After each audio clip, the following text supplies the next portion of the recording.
월요일 총선 열차 출발합니다. 뿜뿜. 열차가 출발하니까. 예. 김민수 국민의힘 대변인과 그리고 신현영 더불어민주당 의원님 함께하셨습니다. 안녕하세요. 반갑습니다. 네. 반갑습니다. 월요일. 네. 빵빵. 빵빵. 네. 신나네요. 신나지 않습니까? 네, 신납니다. 네, 이제 총선 9일이 남았는데요. 바쁘시죠? 예, 뭐 긴장되네요. 아, 그렇습니까? 예. 어떻습니까? 네, 뭐 바쁘네요. 아, 바쁘십니까? 아, 두 분이 하실 말씀이 바쁘다는 말밖에 없으신 것 같은데요.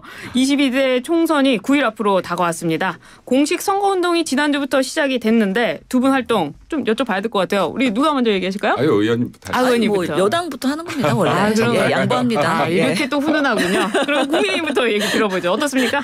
네, 뭐 제 개인적으로야 뭐 방송하고 또 이제 또 시간 맞춰서 또 지원 유세하기도 하고 네. 뭐 이제 뭐 활동들 하고 있고 좀 이제 현장 소식들 보다 보면은 여당이 유리하게 얘기해야 되나 아니면 있는 대로 말해야 되나? 있는 대로 말씀해 주셔야 돼요. 공정방송 아니니까. 일단은 여기에 분당 같은 경우는 아무래도 그래도 보수세가 강하다고 하는 지역인데 네. 사실 이제 정치인들이 좀 주의해야 될 것이 우리 귀에 들리는 것은 열성 지지자들의 목소리가 많이 들려요. 그렇죠. 그러니까 카톡을 주시기도 하고 문자를 주시기도 하고 전화를 주시기도 하고 또 갈 때 현장에서 와서 말씀하시는 분들도 대다수가 열성 지지자분들이시기 때문에 주로 책임 당원분들이죠. 그래서 사실은 이분들의 목소리만 가지고 민심 모든 것을 대변하기는 쉽지 않습니다. 그런데 이제 이런 열성 지지자분들은 여당을 되려 많이 비토하세요. 아, 그래요? 네. 열성 지지자라면서요. 네. 그러니까 더 비토하세요. 아, 그래요? 네, 그러니까 사랑하는 아이한테 훈육하는 거랑 똑같은 것 같아요. 그래서 그렇군요. 너희 왜 이 정도뿐이 못하냐? 민주당이랑 지금 이렇게 개판인데. 어이구, 예. 그리고 이렇게까지 후보들이 엉망진창인데 공천 과정이 네. 그럼에도 불구하고 이렇게 지금 지지를 이끌어내지 못하느냐. 네. 그리고 왜 이런 것들 이렇게 했느냐 하는 지적들을 많이 하세요. 아, 그렇군요. 네, 근데 이제 또 중도층 분들은 되려 국민의힘이 그래도 잘하고 있다. 잘하고 있다. 네, 잘하고 있다라는 또 여론들이 좀 있으신 것 같아요. 그래서 이런 부분들을 좀 폭넓게 이야기를 들어서 이렇게 선거 남은 9일 동안에 좀 전략적으로 접근하면 좋지 않을까 하는 생각이 듭니다. 아, 그렇군요. 네. 민주당 입장 어떻습니까? 예, 저는 지금 그 선대위 대변인 맡고 있고요. 네. 그다음에 유세 본부장을 맡고 있습니다. 어우. 그래서 저는 출마하지는 않지만 네.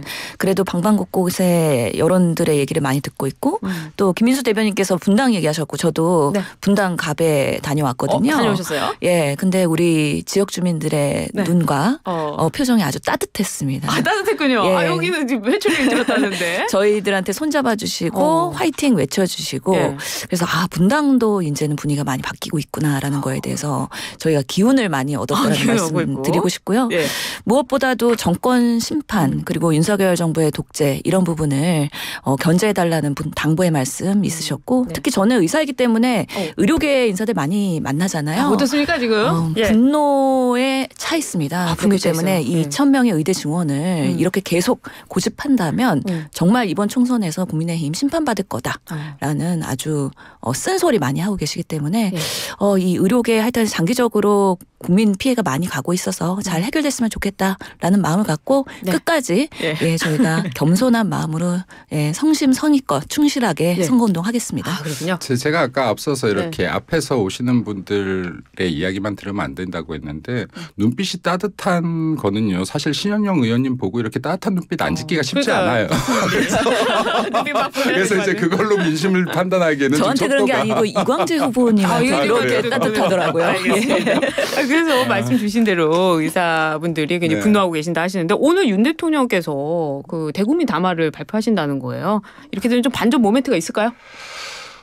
있었으면 좋겠습니다. 개인적으로 이제 대통령께서 어떠한 말씀을 하실지 예단하기는 쉽지가 않은데 네. 뭐 중요한 것은 지금 이제 총선 9일을 앞두고 굉장히 중요한 핫 이슈이긴 하다. 그리고 이제 이 부분이 개혁의 방향은 맞을지라도 그리고 국민들의 지금 이제 민심이나 그리고 현재 의료계 상황 등등도 고려해야 되지 않을까. 여당에서도 이제 이런 목소리들이 나오고 있는데 대통령이 지금 이 시점에서 이런 담화를 진행한다는 것은 그래도 어떠한 어떠한 행동, 모멘텀의 변화를 보이려고 하시는 게 아닐까라고 조심스럽게 진단합니다. 네, 변화가 있을 것 같습니다. 어떻습니까? 네. 그 대국민 담화에 지금 뭐 한다는 목적은 네. 의대 증원에 대한 경과 보고라고 보도가 되고 있더라고요. 네. 근데 단순히 지금 했던 것들에 대한 보고 그리고 똑같은 기조로서의 국민들에게 메시지를 한다면 지금으로서는 변화가 전혀 없을 거다. 오히려 예. 지금 환자분들 그리고 의료진 분들 모두가 이 상황이 끝나야 된다. 그렇죠. 해결되어야 된다라는 바람을 갖고 있기 때문에 네. 지금 대통령께서 2,000명을 증원을 고집하고 있기 때문에 사태가 해결이 안 되고 있거든요. 이 부분에 대한 메시지 기조가 변한다면 네. 그래도 지금 의료 대란을 어떻게 수습하는 모습으로 보일 수 있는 기대감이 생길 것이고요. 그런 큰 결단을 해야 지금 상황에서 대국민 담화가 효과가 있는 것이지 네. 그렇지 않고 단순히 그냥 기존 기조를 반복하는 거다. 그럼 오히려 국민 화를 불러일으킬 수 있는 역풍도 맞을 수 있다. 아주 잘 하셔야 될 것 같다는 걱정을 생각이 많이 듭니다. 해주세요. 2,000명 조정한다는데 어떡하죠? 저는 조정한다. 조정한다고 하면 어떡하죠? 예. 저는 환자와 지금 국민의 입장에서는 바람직하다. 그리고 그동안의 윤석열 대통령의 이미지는 정말 고집불통의 이미지가 강했었거든요. 네. 이것을 오히려 유화적으로 오히려 합리적으로 변화하는 기조가 꼭 필요하다. 정말 대한민국 국민으로서 바라는 마음입니다. 국민으로서 바란다. 저는 사실은 윤석열 대통령의 개혁 기조들을 보면요. 네. 국민들께서 틀린 방향은 아니라고 생각하실 것 같아요. 왜냐하면 이때까지 강성 노조를 네. 개혁하고자 했던 모습들 이때도 반발이 굉장히 많았거든요. 그리고 교육 카르텔을 타파하려고 했을 때도 굉장히 반발이 많았죠. 그런데 실제로 막상 파고 들어가 봤더니 정말로 문제를 사고 파는 이런 현장들이 다 적발이 되고요. 네. 그리고 이제 의료계 개혁도 마찬가지인데 장기적으로 봤을 때 국민들이 이 부분을 반대하고 있는 것은 아니다. 분명히 지금 OECD 평균에 맞추어서 좀 의사들 정원도 늘려야 되고 네. 그리고 이제 뭐 외과 부분이라든지 소아과 같은 곳들의 의사 정원들도 좀 늘려야 되고 네. 이게 결국에는 장기적으로 보면 국민들의 의료 수준을 또 한 단계 올리는 업그레이드 할 수 있는 방향이 될 것인데 방향은 맞는데. 네, 방향은 맞는데 단지 시기가 좀 적절치 못한 부분들이 있다. 왜 총선 전에 하느냐? 뭐 이겁니까? 네, 근데 국민들께서 이런 생각이 드실 것 같아요. 당장 불편함이 있고 그리고 또 아픈 부분들이 있지만은 그럼에도 불구하고 국민들께서 이 개혁의 방향 자체를 부정하는 것은 아니다. 그렇기 때문에 대통령께서도 뭐 어떠한 결정을 내리실지는 모르겠으나 네. 제가 볼 때 이 개혁 방향 자체를 놓지는 않는다라고 하더라도 국민들께서 이 서운한 마음, 국민들 눈높이에 맞추는 방향을 일보 후퇴 정도 하지 않을까라는 조심스러운 전망을 해봅니다. 입장이 비슷하네요. 한 말씀 드려야 될 것 같은데 하여튼간에 네. 방향은 맞다라는 거에 대해서 지금 우리가 의료 개혁을 해야 되는 건 3분 진료, 3분 박리담회, 과잉 진료 예. 그리고 정말 의료 지역에서는 취약 진료 이런 것들을 해결해야 되는 건데 방향에 있어서의 구현하는 방식이 아주 틀린 것이죠. 그만큼 실력 있는 정부라면 그런 의료계의 현장들을 제대로 이해하고 점진적으로 바꿔가는 노력을 했어야 되는데 너무 한 번에 뒤집어 놨어요. 그리고 해결은 안 되고 오히려 후퇴해버렸어요. 이 부분에 대한 국민 감정이기 때문에 이것을 어떻게 지금이라도 잘 내비게이션 조정할 것이냐에 대한 부분이라고 생각하고요. 시기에 대한 부분 얘기하셨는데 아니 알잖아요. 구정 전에 김건희 여사 디올백 덮으려고 갑자기 2,000명 발표하신 거잖아요. 그래서 그때는 선정하셨는데 지금은 이게 지지율이 떨어지다 보니까 전략을 수정해야 되는 상황이다. 하여튼간에 문제가 인지되면 곧바로 수정하는 것도 현명하고 합리적인 판단이라고 생각합니다. 이렇게 백을 덮으려고 했던 정책은 절대 아니다. 그러니까 뭐 방송이 길어서 이걸 다 주제로 하진 못하겠지만 이제 개혁 방향 자체들은 그러니까 옳다. 그리고 어떠한 것들이 하나의 적폐를 바꾸는 데는요. 이게 한꺼번에 여러 가지 시스템들이 어떤 것들도 이루어지지가 않아요. 한 부분부터 바꾸고 아까 말씀하셨던 부분들 다 중요한 부분들이죠. 이런 것들로 확산돼 갈 것이다. 라고. 근데 이게 문제예요. 그러니까 의료계를 적폐라고 본 것이 문제예요. 그렇기 때문에 의료진들이 너무 마음이 상했어요. 이때까지 얼마나 고생하면서 힘들게 대한민국의 그런 선진 의료를 이끌어왔는데 우리를 개혁 대상으로 보고 어떻게 하면 뒤집어야 되냐로 봤던 거에 대한 정말 의사들의 상처였거든요. 이건 또 오해가 있을까 봐 젊은 의사들이 그렇기 때문에 필수 의료를 떠나는 겁니다. 다시 돌아오는 거 이거 수습하는 거 정말 어려운 일인데요.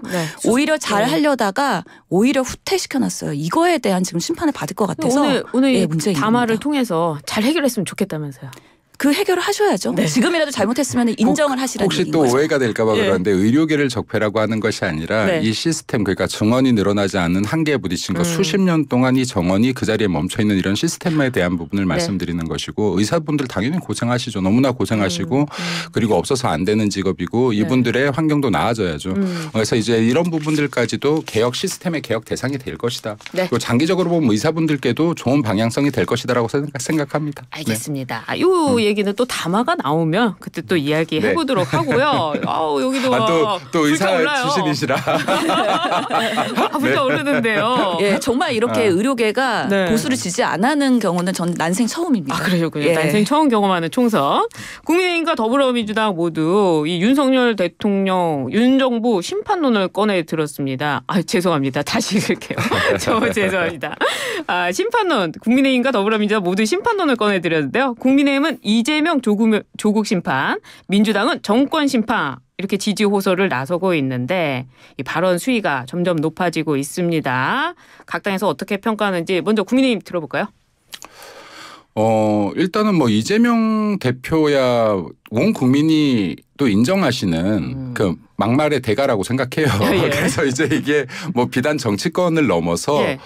대한민국 5천만 국민을 대상으로 해도 막말에서는 뭐 상위 0.1%에 들어가시는 분이다. 뭐 예. 가족에 대한 막말이나 그리고 이런 표현 수위 하나하나가 그래서 이제 뭐 어지간한 막말로는 이슈조차 안 되는 것 같아요. 이재명 대표의 막말은. 근데 이제 새로운 막말. 네, 근데 이제 뭐 한동훈 위원장의 막말은 또 이렇게 많이 이슈가 되네요. 그게 네. 뭐 후보가 유튜브에서 어떤 박정희 전 대통령과 관련해 가지고 그 성범죄를 암시하는 발언 뭐 이런 부분들이 나오다 보니까 이제 한동훈 위원장이 유세 현장에서 그렇죠. 그 표현을 이제 쓰레기라고 이제 하면서 얘기를 했습니다. 근데 쓰레기라는 거는 저는 전혀 막말이 아닌 것 같아요. 쓰레기 맞잖아요. 근데 이렇게 말해도 되는지 모르겠는데. 괜찮습니까? 아니 예. 쓰레기 같은 발언이 맞죠. 왜냐하면 쓰레기라는 것이 도덕적이나 사상적으로 타락하거나 부패해서 쓰지 못할 사람들을 예. 싸잡아서 낱개에 이르는 표준어예요. 표준어. 국어사전에 예. 나와 있는 표준어입니다. 근데 지금 한동훈 위원장이 쓰레기 같은 발언, 쓰레기 같은 사람들이라고 했던 분들은 실제로 사상적으로 굉장히 타락했다라고 봐요.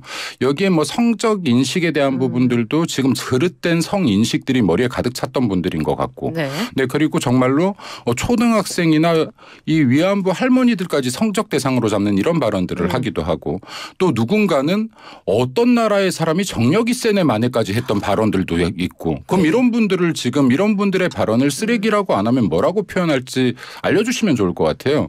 국어사전에 나와 있는 엄연한 지금 표준어를 사용했다. 네. 그러니까 이게 이재명 대표가 하는 막말과는 전혀 수위가 다른 것들이다라는 말씀 드리고 싶고요. 그리고 중요한 것은 그럼에도 불구하고 제가 타 방송들에서 계속해서 하는 말인데 네.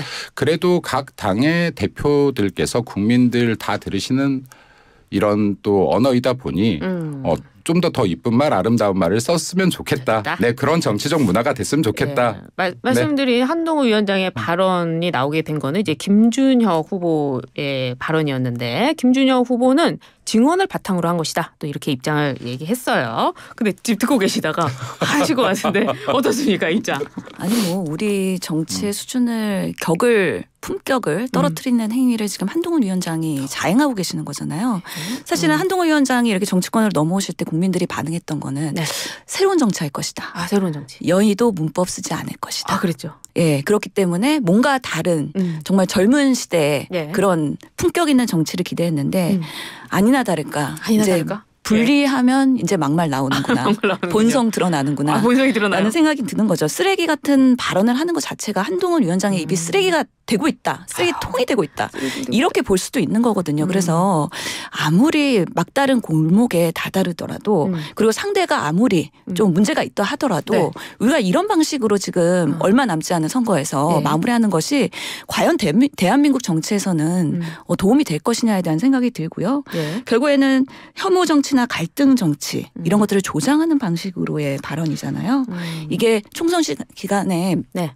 정말 과격하게 과열되고 있다는 하나의 또 현상이기도 하기 때문에 양쪽 다 자제하고 정말 국민께 바라보면서 냉정한 판단을 받는 게 중요하겠다라는 생각을 합니다. 그 이재명 대표 같은 경우에는 차라리 대통령이 없었으면 좋겠다 이렇게도 발언하고 또 그런 비판을 받아야 되는 거 아니냐 이런 얘기도 했거든요. 수위가 이렇게 막 왔다 갔다 합니다. 그러니까 이 발언을 사실상 보면요. 네. 보수 자체가 이렇게 강한 발언들을 잘 하지 않아요. 그러니까 언어적으로. 그런데 지금 이제 실제 진보 민주당 같은 경우는 여기에서 발언만 막말 발언만 얘기하라고 하면 저희가 여기 찾아놓은 페이지 읽으면 아마 이거 2시간 갈 거예요.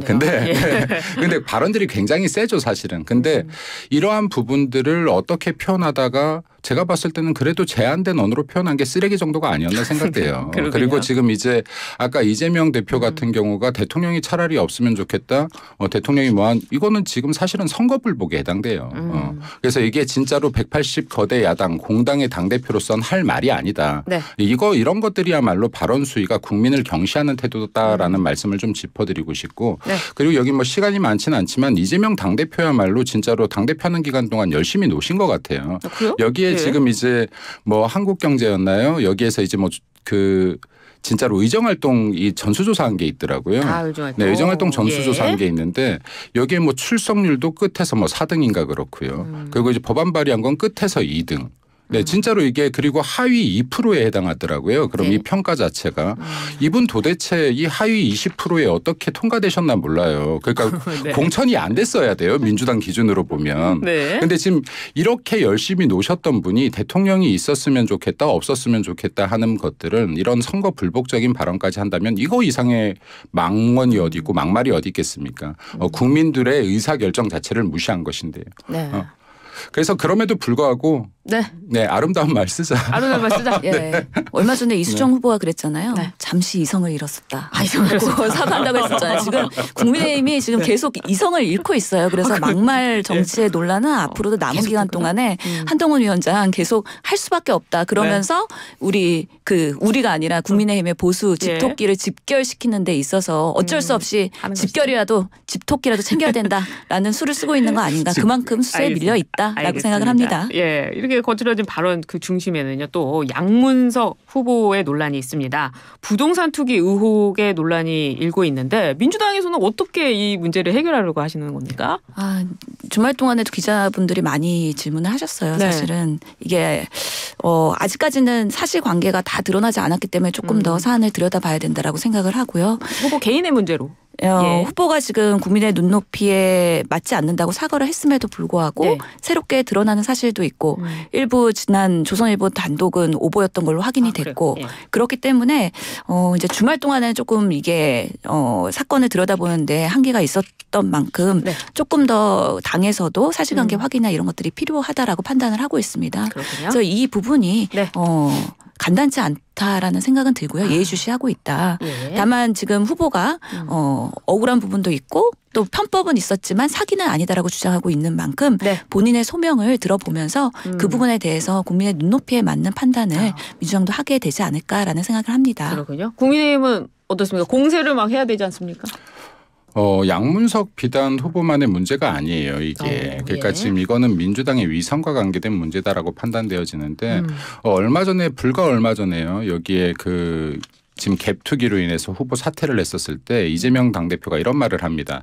우리는 갭투기 같은 부동산 투기를 하는 사람들을 후보의 자격이 없다고 판단하고 앞으로 남은 사람들 중에서는 이러한 자는 남아있지 않다라고 말하고 나서 지금 양문석 등등등등 문제가 터지고 있는 거거든요. 그런데 지금 양문석 후보의 문제에서만큼은 지금 사실은 민주당에서 빠르게 사과를 해야 되는 부분이에요. 왜냐하면 지금 이분 같은 경우는 실제로 민주당의 문재인 정권 당시에 정말 국민들께서 내 집 하나 마련하는 것도 제한을 걸면서 대출 규제를 그렇게 강하게 할 무렵에 고가의 부동산 자기 집을 산 것입니다. 그런데 이 대출 방식 역시도 불법이에요. 불법이 맞습니다. 불법이 맞는 게 왜냐하면은 집을 사는데 딸이 사업자 대출을 받아요. 사업자 대출 받았죠. 네. 예. 사업자 대출을 받아서 이 집값에 집어넣습니다. 자, 이거 자체가 대출의 목적을 허위로 이야기하면 이거 사기 대출이 맞습니다. 네. 네, 이거는 나중에 법으로 판결이 날 것이지만 사기 대출이 맞다. 그리고 여기서 또 다음 문제도 발생을 해요. 네. 자, 사업자 대출을 받았다라고 하면요. 네. 이 이후에 서류들도 들어가야 됩니다. 들어가야죠, 사업자. 네, 우리 사업하는데 이 돈을 어떻게 쓰고 있습니다 하는 것도 들어가야 돼요. 네. 근데 이 서류도 2번을 제출했어요. 그럼 어떤 서류를 제출했냐라고 했더니 네. 사업 물품을 샀다라고 합니다. 아, 물품 샀대요? 자, 예. 사업자 대출이요. 11억이 나오려면 어마어마하게 큰 돈이에요. 잘 모르시는 것 같아요. 현실 감각이 없나 봐요. 팬데믹 상황에서 이때 당시에 사업자 대출 이 않았어요. 제도가 생겼던 거예요. 소상공인이나 진짜로 작은 기업을 개인 사업자 운영하는 분들을 위해서 책정됐던 금액들이에요. 그런데 진짜 사업하는 소상공인들은요. 1,000만 원, 2,000만 원도 대출받기 힘들었습니다. 예. 1,000만 원 대출 기준으로 보면 이거 110명치에 해당하는 돈을 지금 받아간 거예요. 그러네요. 그리고 지금 11억 사업자 대출이 나왔다라고 하는 건요. 네. 이거 두 가지 경우뿐이 없어요.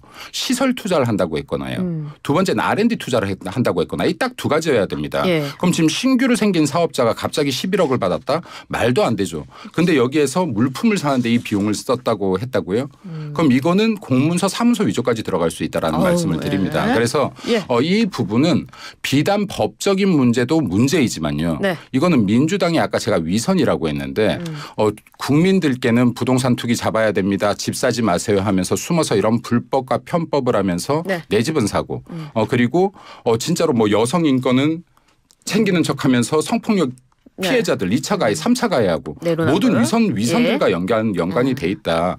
그래서 지금 선거가 9일 남은 시점에서 민주당의 입장에서 지금 양문석 후보 이러지도 저러지도 못하고 야 9일만 버티면 돼 하는 심정인 것 같은데 이거 국민들께서 바라보고 계시다. 경기도 수도권 판세에 네. 지대한 영향을 미칠 것이다라고 생각하고 네. 국민들이 지켜보고 있다는 말씀드립니다. 알겠습니다. 예, 뭐 국민의힘의 바람인 것이죠. 이제 국민의힘이 그런 비판을 하려면은 본인들의 후보자 관리를 잘했는지 한번 보면서 비판을 해야 되는데. 누가 있습니까? 예, 위선이라고 방금 말씀하셨어요. 국민의힘에서도 상당히 문제 있는 후보자들이 많이 있는데 지금 버티고 있습니다. 그래요? 예, 저도 논평에서 내기도 했지만 네. 예를 들어서 민주당에서는 그 강북을의 조수진 후보 결국에는 사퇴하지 않았습니까? 네. 그 이유가 성범죄자 가해자 변호했다는 예. 이유신 거죠. 그러면서 우리가 국민의힘을 쭉 봤을 때 성범죄 방어한 후보들이 상당히 많이 있는 거예요. 그래요. 예를 들어서 신흥갑의 정필채 후보, 그리고 춘천 철원의 김혜란 후보, 부평을의 이현웅 후보, 대전 서갑의 조수연 후보, 울산 남갑의 이현웅 후보, 양천갑의 구자룡 후보, 대구 달서갑의 유영항 후보. 지금 너무 많아가지고 지금 제가 방송 시간 그래서 그런데 아니 무슨 성범죄 가해자 변호한 사람들만 후보를 냈는지 그런 부분에 있어서의 본인들의 오점들에 대해서는 들여다보지 않고 항상 국민의힘은 민주당에 대해서만 그렇게 얘기하기 때문에 네. 내로남불이나 아니면 위선적인 프레임에서 본인도 자유롭지 않다. 네. 국민들이 민주당만 보고 있는 게 아니에요. 다 보고 국민의힘 있어요. 똑같이 보는데 네. 아니 너네들은 왜 그렇게 안 하면서 상대를 비판해? 그럴 자격이 있어라고 하는 만큼 이런 부분에 있어서 본인들의 후보 관리를 잘 하셔야 된다. 알겠습니다. 이런 부분에 있어서 양문석 후보도 네. 아마 추이를 지켜보면서 당에서도 네. 판단을 할 거라고 생각을 합니다. 글쎄, 다른 얘기로 여기 좀 넘어가 보죠. 그러게요. 예. 하나만 더 말씀드리면 아까 말씀드렸던 이런 후보들도요. 여기 또 양분함 후보 같은 경우도 있죠. 그런데 여기는 그렇게 국민들을 위한다. 전세 사기 네. 관계된 것들 피해자들 그렇게 구제해줘야 된다 호소하면서 이분은 정작 빌라왕 전세 사기 빌라왕 1,000억 사기를 쳤던 여기 또 후보를 변호했었어요. 그러니까 이런 분들이 지금 제가 위선이라고 한 거는요. 민주당은 시장경제 체제를 잘 인정하지 않는 척해요. 그리고 여기에서 시장경제에서 약간이라도 돈을 번 사람들을 범죄시해요. 이런 이미지들을 계속 보이는데 정작 본인들은 배를 불려왔다. 네. 그리고 피해자들을 항상 위하는 척했지만 정작 뒤에서는 이런 지금 사기 왕들 변호해주고 있었다. 이런 사람들이 지금 후보로 나와 있다라는 말씀 드리고 싶습니다. 양 당이 다 그렇다 이렇게 넘어가고요. 한 말씀 국민들께서 드리면 보고 계실 것 같아요. 국민의힘은 항상 네. 논리가 그래서 민주당 탓만 하시잖아요. 그러게요. 국민의힘의 잘못된 부분을 인정하거나 아니면 본인들의 후보에 대해서 어떻게 사과하겠다는 입장을 밝힐 수가 없는 거예요. 그래요? 본인들이 그러면 예. 시장경제 논리를 인정하기 때문에 그런 사람을 내도 괜찮다고 생각하는 건지 아니면 성범죄에 있어서도 가해자 변호해도 된다고 하는 건지 명확하게 입장을 밝히면서 후보를 두둔하셔야지 이런 식으로 그런 부분은 본인들이 책임을 회피하면서 민주당만 비토를 넣는 하지 마라. 이런 모습에 대해서 국민들이 심판하고 있는 거라고 저는 생각을 지금 이게 합니다. 아니, 왜냐면 성범죄 예. 가해자들 그 변호했던 거는 민주당도 많죠. 그런데 지금 변호는 이게 지금 이제 변호사들의 문제가 아니라요. 저는 이 가정을 보라는 거예요. 예를 들어서 이때까지 문재인 정권에서 했던 정책들이 무엇이고 그 정책들을 국민들한테 강요하면서 민주당 의원들은 정작 숨어서 무슨 짓들을 했는지 그리고 여성 인권을 주장했던 민주당에서 이러한 가정들 속에서 민주당 정작 피해자들에게 어떤 행위들을 해왔는지 가해자들한테는 어떻게 했는지 이 가정들을 지켜보면 진정성을 알 수 있다는 말씀을 드리고 알겠습니다. 있습니다. 국민들께서 판단하실 것 같아요. 네, 여기까지 얘기 듣고요. 이 국민의힘 입장 계속 나오고 있는데 지금 이 국민의힘은 이재명 재판 리스크 재판 출석하면서 어떻게 하는 거냐 이렇게 나오고 또 민주당은 국민의힘 비대위원장 한동훈 위원장에 대해서 어떻게 그렇게 이런 발언을 할 수가 있느냐 막말을 쏟아낼 수 있느냐 이렇게 얘기를 하고 있어요. 어떤 게 리스크가 더 클까요? 이재명 재판 리스크 큽니까? 누구부터 말씀하시죠? 우리 의원님부터. 지금 재판 받으면서 선거 유세하고 계시는 거잖아요. 네, 어떻습니까? 그거에 대한 리스크가 있나요? 없군요. 사실은 남은 기간 동안에 엄청나게 많은 지역 예를 들어서 동작을 같은 경우는 5번 이상 가셨잖아요. 벌써 가셨대요. 그만큼 박빙인 지역에 총력을 다하면서 전국을 돌고 계시거든요. 리스크가 정말 이 국민들이 보시기에는 그 이재명 대표의 사법 리스크조차도 너무 한 방향으로만 한 사람을 몰아가고 있는 거 아니냐에 대한 불편한 신기거든요. 예를 들어서 김건희 여사 소환 조사 한 번이라도 했나요? 한동훈 비대위원장 예전에 아이폰 번호 끝까지 안 주셨잖아요. 그래서 진행 안 됐잖아요. 이런 부분을 다 보고 계시는 거거든요. 그래서 뭔가 재판에 끌려다니고 조국 우리 당대표 같은 경우도 그렇습니다. 너무 사법적인 판단을 한쪽으로만 대고 있는 거 아니냐. 이런 부분에 있어서도 국민들이 다 보고 계신다. 그렇기 때문에 모든 이런 법적 적용이나 이런 것들이 과연 대한민국이 공정하냐에 대한 질문을 국민들께서 지금 심판하려고 하시는 거라고 저는 생각을 합니다. 민주당은 이제 이재명 대표의 재판 리스크는 없고 잘 이렇게 선거하고 있고 오히려 한동훈 비대위원장의 막말 이게 더 문제다 이렇게 얘기하시는데요. 어떻습니까 국민의힘? 민주당 입장을 말씀하셔야 되니까 마음에 없는 말을 하셨을 거라고 생각해요. 왜냐하면 마음에 있는 말 하셨어요. 왜냐하면 이게 지금 뭐 이재명 당대표나 민주당에서 지금 사법 리스크를 방탄하기 위해서 계속해서 대한민국 사법 체제를 부정하는 말을 하고 있는데 엄연하게 지금 혐의들이 나와 있는 것들이에요. 그리고 재판들이 진행되는 거고 상당수 증거들이 계속 나오고 있는 건들입니다. 이재명 대표 같은 경우는 뭐 비단 정가 사범이기도 하지만은 지금 받고 있는 혐의들 대장동이나 백현동 그리고 위증교사 그리고 선거법 등등등등 지금 뭐 대북 송금까지요.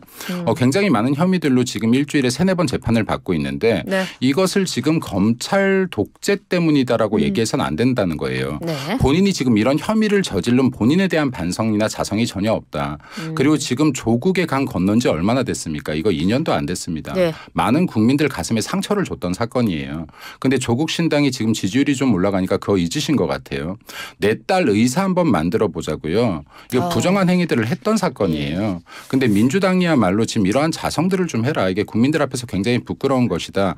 내 잘못을 가리기 위해서 대한민국의 사법 시스템을 부정하는 행위 부정하는 발언 이런 것들은 좋지 않다란 말씀드리고 그리고 이제 여당에 대한 이런 수사들이 이루어지지 않았다라고 했는데 아니에요. 아니군요. 당장에 지금 윤석열 대통령의 장모님이 실형을 받았어요. 그리고 여기 계속해서 여사에 대한 얘기도 나오는데 민주당 정권 당시에 정말로 수사가 굉장히 많이 진행됐던 건이고 기소조차 하지 못했던 건이다. 이 얘기하면은 당시 윤석열 대통령이 검찰총장이었다라고 하는데 추미애 장관이 수사 지휘권을 뺏은 상황이었다라는 것도 말씀드리고요. 알겠습니다. 등등등등 말씀드릴 게 너무 많은데 시간이 짧네요. 지금 민주당에는 이 질문을 한번 더 해볼게요. 한동훈 위원장과 관련해 가지고 용산발 리스크.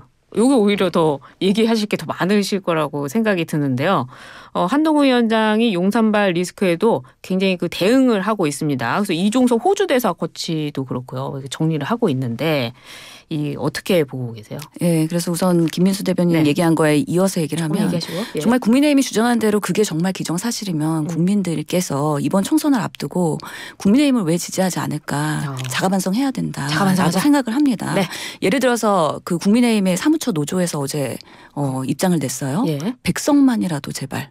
네. 이라고 얘기를 했죠. 그리고 지금 대통령이 왜 대국민 담화를 지금 이 시점에서 발표를 하겠습니까? 예. 지금 이 상황에 대해서 전혀 문제의식이 없는 거예요. 정말 국민들과의 유체이탈된 발언으로 계속 지금처럼 수사와 사법은 정당하다라고 얘기하고 있기 때문에 국민들께서는 그렇지 않다라고 얘기하는 거거든요. 네. 아니 정말 김건희 여사의 디올백 정말 야당에서 발생한 일이었으면 압수수색 곧바로 들어왔습니다. 그래요? 예. 아니 우리 정말 21대 국회에서 몇 번이나 압수수색을 국회에 당했는데요.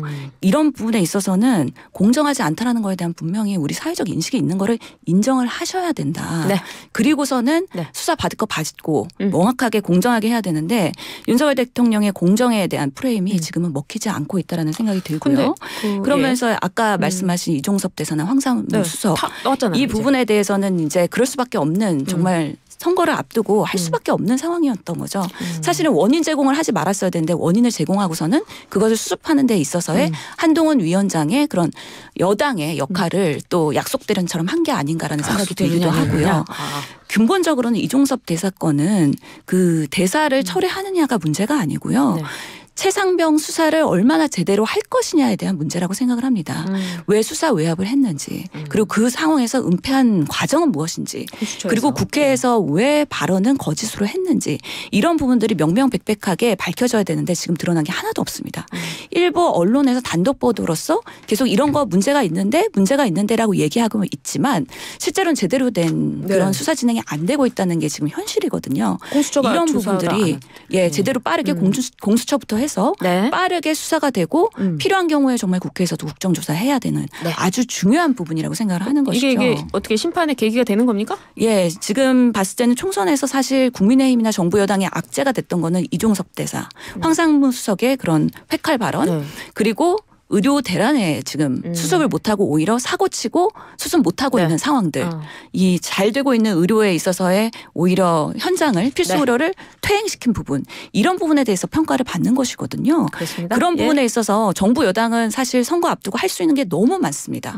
근데 왜 그런 실력 발휘를 못하고 있느냐. 안타까워요. 이런 부분에 있어서 스스로에 대한 그런 자책을 해야 되는데 여전히 민주당이 문제가 있어서 계속 공격만 하고 있다면 이 판에서 뒤바꿀 수 없다. 이대로 가는 거다라고 생각을 합니다. 말씀 주시죠. 일단 뭐 아까 휴대폰 사건 잠깐 얘기하셔서 이재명 대표 유명한 발언 전 국민이 다 아는 발언 있죠. 사건이 터지면 휴대폰부터 버려라. 네. 이런 지침까지도 했던 분이다. 양자가 라는 다 말씀 있군요. 드리고 싶고요. 네.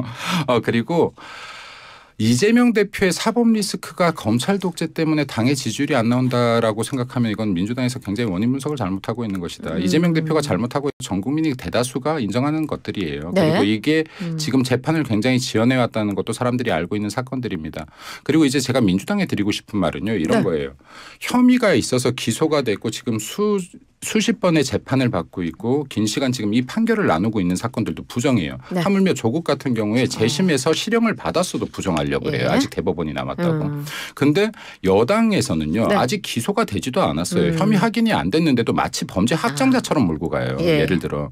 그럼 아까도 마찬가지인데 호주 대사 같은 경우도 마찬가지예요. 아직 기소조차도 되지가 않았어요. 네. 근데 이런 부분들을 범죄자처럼 확정되어서는 안 된다는 말씀드리고 싶고 그리고 공수처 같은 경우도 마찬가지인데 2019년에 민주당에서 진짜로 패스트트랙까지 통과하면서 만들었던 변태적 기간이에요. 이거. 네. 지금 3년 동안 600억을 쓰면서 3건 기소했던 기간이에요. 그리고 지금 수사를 못하게 하는 게 아니라 하지 못하고 있다는 것도 말씀드리고 그리고 최상병 사건 같은 경우는 진짜 국민적으로 슬픈 끝났어요. 사건이니까 빠르게 수사하라는 말씀 드리고 싶습니다. 알겠습니다. 오늘 열차 엄청 빨리 왔는데요. 하지도 못했네요. 알겠습니다. 여기까지 하도록 하겠습니다. 감사합니다. 감사합니다.